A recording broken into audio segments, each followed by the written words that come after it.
Wow. Man, this movie freaking rocked. You know the scary thing about them? They don't need power. Lights, heat, nothing. That's the advantage. That's what makes them stronger.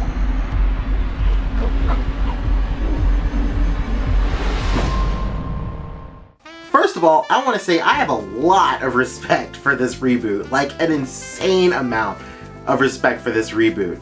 This is how they should do reboots from now on. They shouldn't be retelling stories that we already know, we already love, and we already have good films about. They should be taking stories from a franchise that weren't really told that well and then reworking them into good movies. Just like this franchise, it's working so well right now. We already know what happens in the first Planet of the Apes. That's why Tim Burton's film sucked so much. On top of, like, a laundry list of other things, but that's another day. What I'm basically saying is expand your franchise with a reboot. Like, that's what you're supposed to do. I don't know if that's what you're supposed to do, but that's what works literally the best right now. That's all I gotta say on the matter. So there are only a few things you need to know while going into this movie. Number one, the monkeys have their own society. And it's great. Caesar, along with all the other monkeys from the first movie, went off into the redwoods and they started doing their own thing there, and it's working. It's working great. They're having kids. You call them kids? Are monkeys kids? Or is kids like a human thing? I don't know. Monkey babies. Let's just call them monkey babies. No, let's just call them babies. What am I doing? They're having babies. They're learning. They're doing all this. They're forming a society, and it's really awesome. It's so cool to see Caesar, the hero from the first movie, go off and, do his own thing, like, fulfill his destiny, because, obviously, it's a prequel, we know what's gonna happen. But it's really awesome. It's awesome watching them learn. They know the alphabet. They can talk, which is incredible. You remember that little morsel that we got in the first movie? They take that and I don't know what they do to it, but they put it in like in turbo mode or something, because it's awesome. They talk all the time in this movie, but like they don't spoil it for you either. Like, you don't get spoiled from all the talking. They start off really, really slow, like broken words and stuff like that, and then by the end of the movie, they're having political debates. they're arguing over parking spots. I don't know what they're doing, but they're talking like they've been doing it their whole life. What I'm trying to get across is they are progressing. They are, whatever you want to call it, evolving, progressing, whatever you want to call it. They're going down the path that eventually leads them to the society that we know and love from the original Planet of the Apes. So number two, the second thing you need to know about this movie is the human side. And they're pretty much screwed, honestly. I mean, that's all you need to know. Elaborating on that, everyone is dead. Or pretty much everyone is dead. Everybody got sick from that virus that broke out at the end of the first film, and they kind of died off. It sucked. So basically, not a lot of humans are left. Maybe just like a handful every now and then. And the humans that we focus on in this story all coincide in this colony in San Francisco. So for as well as the monkeys are doing in this movie, the humans are not doing that well at all.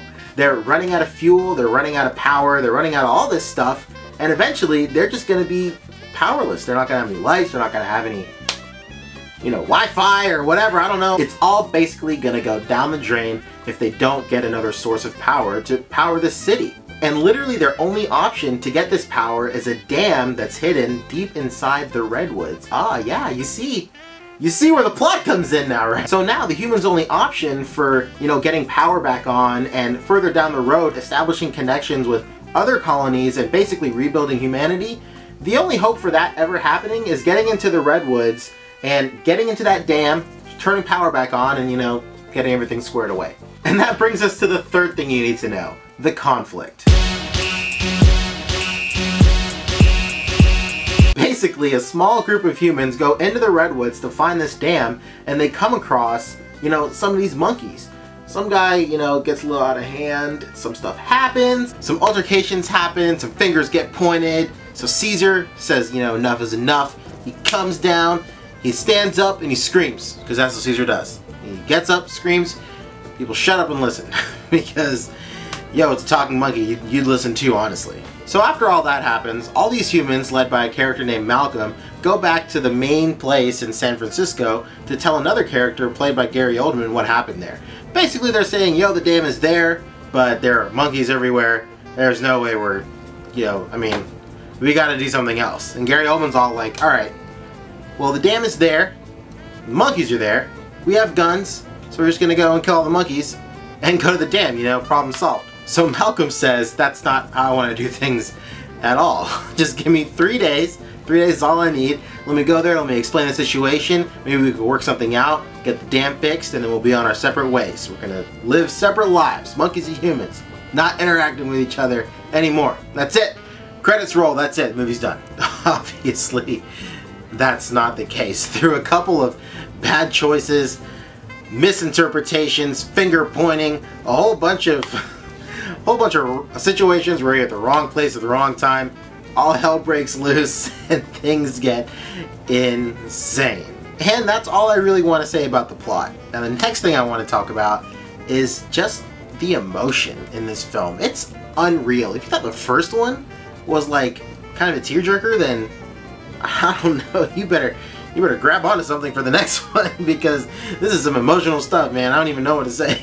It hits all the same points that the first film hit, but because you've seen the first film and they know it, they sometimes reference parts from the first film and you're just all like, no, don't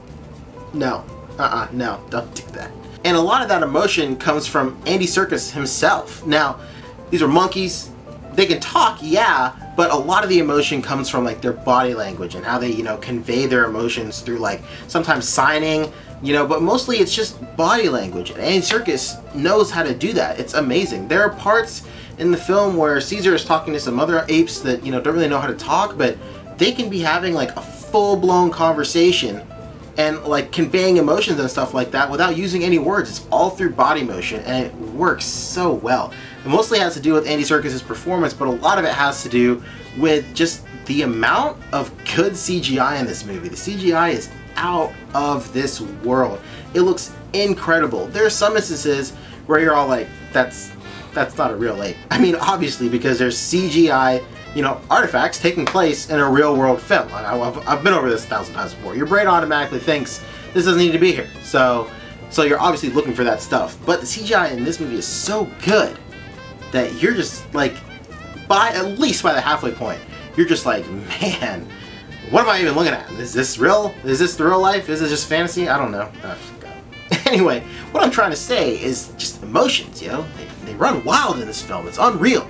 Like, I was expecting this movie to be like, all about war, fighting, monkey on monkey crime, human on monkey crime, like maybe a bit of human on human crime, who knows, but like, man, I thought that, with the first movie, they got all the emotion out of the way. The next one, they're just going to focus on, fisticuffs and stuff. But, man, it was really emotional, and it was really, really good. Holy cow. But for as much emotion as in this movie, there is that much action in this movie. Let me tell you, there may or may not be a scene where a monkey is on a horse, riding through a wall of fire, screaming at the top of its lungs, dual-wielding automatic rifles, and shooting in the air blindly. I mean, you can't, dude's high on cocaine in the 80s couldn't have written this. I mean, it's incredible. It's awesome. And it never feels like, it never feels like campy or stupid. It's just like, you're looking at it and you're just all like, okay, this is happening. And it's awesome. Frankly, it's awesome. It's quite possibly the greatest thing I've seen all summer. Another thing I want to touch on is just the use of foreshadowing in this movie. I have a lot of respect for movies and films that can convey foreshadowing the right way. And not only does it convey it the right way, it does it time and time again. It's not like that kind of foreshadowing where you look at something and you're all like, oh, that's obviously on screen because it's going to play a part later on in the movie. You're taking bits of information, you're just like, that looks important. Okay, let me take that, put it back here in the back of my brain, and then like maybe 45 minutes later it comes full blown, full force, and you're just all like, so that's what you were doing. It's awesome. It's incredible. It's so good. And another thing I want to talk about, right here in my notes, it says monkey politics. You're just gonna have to see the film to really know what I'm talking about. But once you do, keep that term in mind. It really plays out. It's awesome. Like, oh my god, I can't even explain it. It's so good. Basically what I'm trying to say is go see the movie. Please. If you're gonna see one movie this summer, let it be Rise of the Planet of the Apes. Like, it's so good. Don't give your money to Transformers, for the love of God. Please don't. They have enough money. Come on. I mean, what would you rather see? Optimus Prime riding on a tired-ass Dinobot that you only get to see for the last 20 minutes of the movie, spitting fire, a scene you've seen 1,000 times in the trailer, or this supposed monkey I mentioned earlier riding on what could have been a horse, maybe through a wall of fire, possibly dual-wielding guns, and kind of screaming at the top of his lungs. I mean, really. But in all seriousness, it's an incredible film, so good as the first one. To some people, might even surpass the first one, just because of the sheer amount of just like action in this movie. Like, it's as good as the first movie, and they add so much more. It's incredible. It has everything from the first film, but they add just more. It's awesome. It's fun to see Caesar's character evolve. Like, it's fun to see the, like I said, monkey politics. It's fun to see the monkey politics unfold throughout the, you know, throughout the entirety of the movie. And like, you're literally, the term is overused by now, but you're just sitting there on the edge of your seat and you're just all like, yo, what could happen next? Like, the whole film is nothing but a bunch of things that shouldn't be happening, but because of something messed up happened, now it's happening. I know it's a really weird way to say it. Like I've said countless times before, please go see it. It's so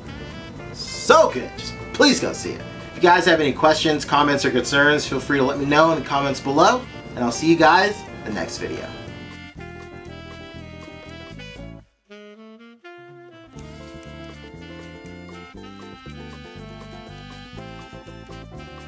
It's like schmutz on the camera.